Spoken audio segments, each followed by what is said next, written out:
Halo teman-teman, hari ini kita akan belajar tentang salah satu organ yang terpenting dalam tubuh kita, yaitu jantung. Jantung adalah salah satu organ yang paling vital di dalam tubuh.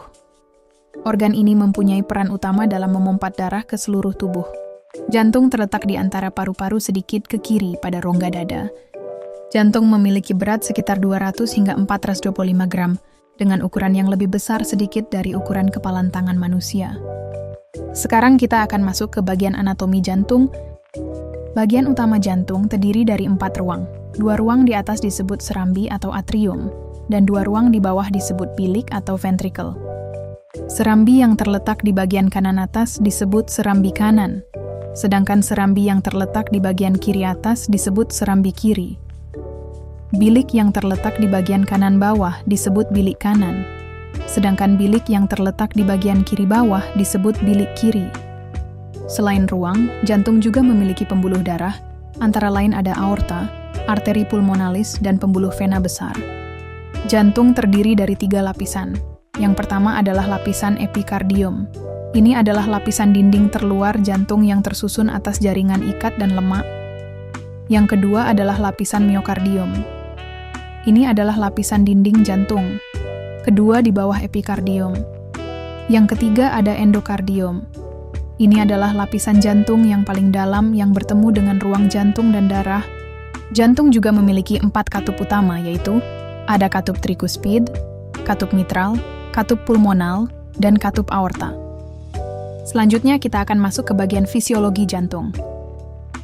Serambi kanan berfungsi untuk menerima darah yang kaya akan karbon dioksida yang berasal dari seluruh tubuh, kemudian mengalirkannya ke bilik kanan. Serambi kiri berfungsi untuk menerima darah yang kaya akan oksigen dari paru-paru lalu mengalirkannya ke bilik kiri. Bilik kiri berfungsi memumpah darah yang berasal dari serambi kiri dan meneruskannya ke seluruh tubuh melalui aorta. Bilik kanan berfungsi menerima darah kotor yang berasal dari serambi kanan dan meneruskannya ke paru-paru. Aorta berfungsi untuk membawa darah yang mengandung zat oksigen dari bilik kiri sampai ke seluruh tubuh manusia. Arteri pulmonalis berfungsi untuk mengangkut karbon dioksida dari bilik kanan menuju ke paru-paru atau di bagian alveolus. Vena besar berfungsi untuk mengangkut darah dari seluruh tubuh dan paru-paru menuju ke jantung. Yang selanjutnya kita akan membahas patofisiologi dari jantung. Pertama, ada penyakit jantung koroner atau PJK. Ini dimulai dengan atherosklerosis atau penumpukan plak di arteri koroner yang menyebabkan penyempitan pembuluh darah. Akibatnya, otot jantung kekurangan oksigen atau iskemia miokard dan memicu nyeri dada atau angina pectoris.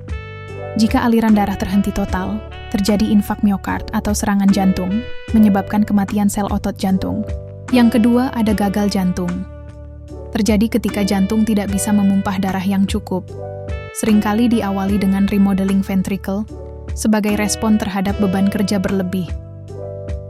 Tubuh juga mengaktifkan sistem neurohormonal untuk kompensasi, namun jangka panjang justru memperburuk kondisi gagal jantung. Bisa terjadi karena masalah kontraksi atau relaksasi. Ketiga, ada aritmia atau gangguan irama jantung.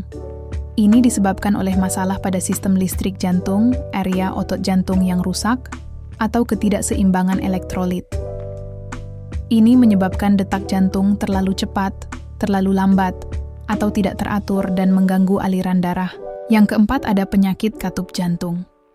Ini melibatkan stenosis, atau penyimpitan katup yang menghambat aliran darah, atau regurgitasi, atau insufisiensi, atau katup tidak menutup sempurna, menyebabkan kebocoran darah. Keduanya meningkatkan beban ketika jantung bekerja dan dapat berujung pada gagal jantung. Yang terakhir ada kardiomiopati. Penyakit pada otot jantung itu sendiri bukan karena masalah koroner atau katup.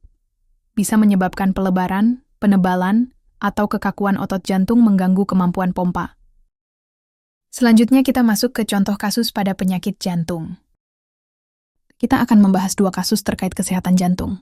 Mari kita mulai dengan kasus pertama, yaitu kasus Ibu Siti, seorang pasien berusia 70 tahun.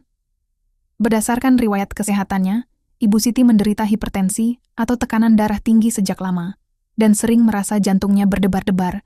Keluhan utama yang membawanya ke rumah sakit adalah jantung yang terasa berdebar sangat cepat dan tidak teratur sejak pagi.